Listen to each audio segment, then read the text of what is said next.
नमस्कार दोस्तों। 5 ऐसे खर्च प्लिंथ लेवल तक होगा जो ठेकेदार आपको बिल्कुल नहीं बताएगा। फिर होता यूँ है कि भाई प्लिंथ लेवल तक पहुँचते-पहुँचते मतलब कुर्सी लेवल तक पहुँचते-पहुँचते जो है कंस्ट्रक्शन कॉस्ट 15 से 20% बढ़ जाता है। तो दोस्तों ध्यान रखिएगा और इस वीडियो को पूरा देखिएगा, क्योंकि क्या है कि 5 ऐसे खर्च के बारे में हम बता रहा हूँ जो कि आपको ठेकेदार नहीं बताएगा शुरुआत में काम लेने से पहले।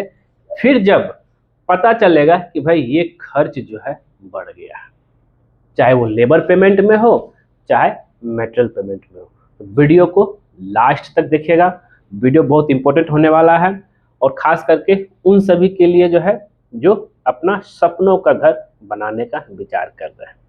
हम यहाँ पे कुर्सी लेवल तक की बात करें, कुर्सी लेवल तक 5 खर्च को लेकर के चलते हैं और देखते हैं भाई इसमें हमें क्या देखने को मिलेगा। तो सबसे पहले आपको बता दूं कि ज़्यादातर हम लोग जो है घर का काम खुद से नहीं करवा करके ठेकेदार को देते हैं। तो 5 एक्स्ट्रा खर्च आपके बारे में बता रहा हूँ। 5 एक्स्ट्रा खर्च। तो पहला हम बात करेंगे कि भाई जो ठेकेदार आपको बिल्कुल नहीं बताएगा वो है the cost of soil filling. आप भले ही जो है ठेकेदार एक्सपेक्टेशन कर लिया, लेकिन जब उसका बैक फिलिंग की बात आती है, जैसे जो कि अब जितना एक्सप्रेशन से जो मिट्टी निकला है, अगर प्लिंथ लेवल 3 से 4 फीट हाइट है, तब तो वो जो है आपको ये बिल्कुल नहीं बताएगा कि भाई कि इसका जो उसी में है, आपको बोलेगा नहीं 3 से 4 फीट आपका प्लिंथ लेवल है तो आपको जो है सॉइल चाहे सैंड का कॉस्ट आप ही को देना पड़ेगा। इवन बहुत ऐसे अगर विदाउट मटेरियल जो लेबर लोग लेते हैं उसमें क्या होता है कि भाई खर्च जो है लेबर का बैक फिलिंग का वो लोग घर के मालिक से ही लिया जाता है। ये खर्च आपको उस समय नहीं बताया जाएगा, उस समय सिर्फ ये बोला जाएगा सब काम करके दे देंगे। उसके बाद दूसरा आता है आपका जो है, और इसी में अब ये खर्च कितना 20,000 से 40,000 तक का आपका खर्च बढ़ सकता है अगर मिट्टी भरते हैं तो 3 से 4 फीट में। दूसरा है एंटी टर्माइट ट्रीटमेंट, और ये एंटी टर्माइट ट्रीटमेंट ये आपको पहले नहीं बताया जाएगा। ये आपको जब अब उस समय जब प्लिंथ लेवल तक आ जाएगा तब बोलेगा इस तो एंटी टर्माइट ट्रीटमेंट कर दीजिए। इससे क्या है कि दीमक कभी भी आपके घर में अटैक नहीं करेगा।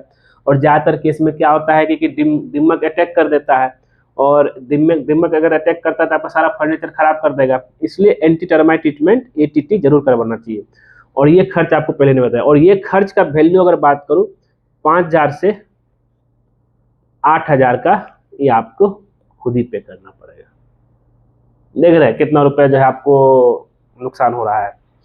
नुकसान ये जरूरी है, लेकिन उस समय आपको, और ये कॉस्ट मैंने आपको क्या बताया 15 से आपका 20% टोटल कॉस्ट का एक्स्ट्रा पड़ जाएगा आपका। तीसरा आपका यहाँ पे जो है ब्रिक सोलिंग। अब इस चीज को लेकर के brick soling under plinth beam. अब देखिए क्या है, अगर 3 से 4 फीट आपका हाइट है, उस सिचुएशन में जो है नीचे प्लिंथ के नीचे ब्रिक बिछाना लगाना, ब्रिक मशीनिंग करना पड़ता है, ब्रिक सोलिंग करना पड़ता है। तो वो खर्च बोलेगा नहीं, इसमें तो हम तो खाली प्लिंथ बीम ढलाई की बोले थे, तो उसका खर्च आपको अलग देना पड़ेगा। अगर लेबर रेट है तो भाई बोलेगा नहीं इतना हाइट हम नहीं करेंगे, ब्रिक वर्क का आपको अलग से देना पड़ेगा। तो ब्रिक सोलिंग ये भी आपका जो है एक्स्ट्रा खर्चा है, और जो कि आपको जो है, और अगर आप ये नहीं करते हैं, जैसे मान लिया जाए कि जो प्लिंथ है इसके नीचे अगर ब्रिक नहीं देते हैं, जैसा कि आप यहाँ देख रहे हैं इसके नीचे ब्रिक वर्क है, तो ये जो मिट्टी जो भरा गया है ये आपका इधर से मतलब कि एक साइड पूरा लोड आ जाएगा। और अगर ये 3 फीट की बात करता हूँ, अगर 3 से 4 फीट है ये दीवार भी क्रैक हो जाता है। कहीं कहीं जो है कॉलम पूरा झुक जाता है। इसलिए हर जहाँ जहाँ जो है जहाँ जहाँ प्लिंथ बीम आ रहा है वहाँ वहाँ आपको जो है ब्रिक का काम करना ही है। ये तो क्लियर, ब्रिक सोलिंग बहुत जरूरी है। और चौथा जो कि आपको नहीं बताएगा ठेकेदार, वो है extra steel for column starter and beam L. अब यहाँ पर ठेकेदार क्या बोलेगा कि जैसे कि आप देखेंगे तो ये क्या होता है, ये इस तरह से एल मोड़ आ जाता है, वो लोग ने सीधे दे देते हैं। और एक ये हो गया, और यहाँ तक कॉलम में भी जो है एल 1.5 से 2 फीट होना चाहिए, वो क्या करेगा 1 फीट ही करेगा, ये सब आपको नहीं बताएगा। अगर बोलेगा ना एल मोड़ना पड़ेगा और 1.5 से 2 फीट देना पड़ेगा, उसमें लगना हमसे एल नहीं मुड़ता है। अगर आप एल मोड़वाएंगे बीम चाहे कॉलम में तो आपका एक्स्ट्रा कॉस्ट पड़ेगा, ये भी सबसे बड़ा चालाकी है। तो इसमें आपका जो है लगभग 5,000 से 7,000 आपका खर्च ले लेगा एक्स्ट्रा मिस्त्री। पांचवा है आपका वाटर एंड इलेक्ट्रिक कनेक्शन।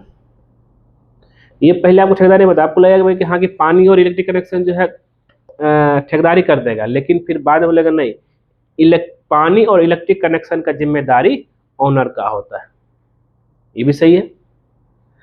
तो अब ऑनर का क्या काम है, अब आपको जो है इलेक्ट्रिक कनेक्शन लाना पड़ेगा, अगर इलेक्ट्रिक नहीं तो आपको जनरेटर लगवाना पड़ेगा। यानी अगर पानी की सुविधा की बात करूँ तो यहाँ पे जो है वहाँ पे बोरवेल नहीं करवा सकते, बोरवेल में तो बहुत लाखों रुपये खर्चा हो जाता है। तो यहाँ पे आपको क्या मंगाना पड़ेगा, तब तक टेम्प्रेरी के लिए टैंकर, और जो सप्लाई वाला पानी होता है उसे तो आप एक्सटेंशन कर नहीं सकते हैं, टैंकर मंगाना पड़ेगा। अब ये टैंकर का खर्चा जो है आपको देना पड़ेगा घर का मालिक को। और अगर रेगुलर आया तो ये आपका 15,000 से लेकर के 20,000 तक टैंकर का कॉस्ट आ जाएगा। तो ओवरऑल देखा जाए तो टोटल कॉस्ट का सब अगर देखेंगे 15% से लेकर के 20% तक आपका जो है टोटल कॉस्ट का एक्स्ट्रा आपको जो है देना पड़ सकता है,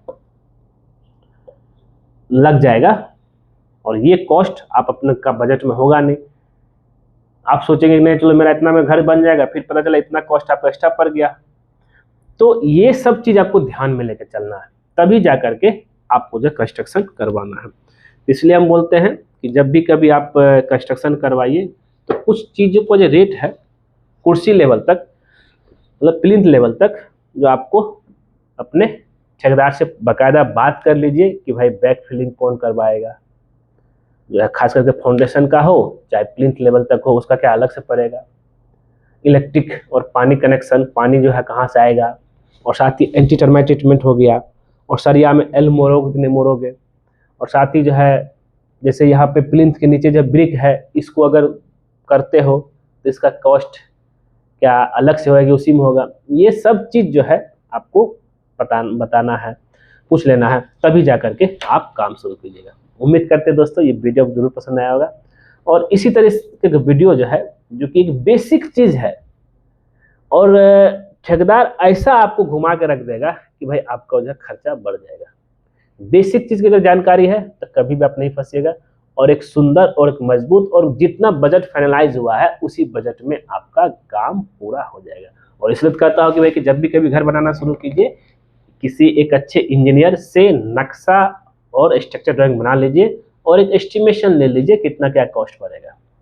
आपका अपना दीपक सर इस चीज़ में एक्सपर्ट है, आप इनसे भी आप एडवाइस या सलाह चाहे नक्शा बनवा सकते हैं। कॉन्टैक्ट नंबर आपको वीडियो डिस्क्रिप्शन में मिल जाएगा। मिलते हैं आपसे नेक्स्ट वीडियो में।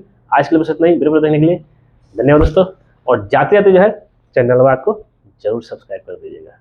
धन्यवाद।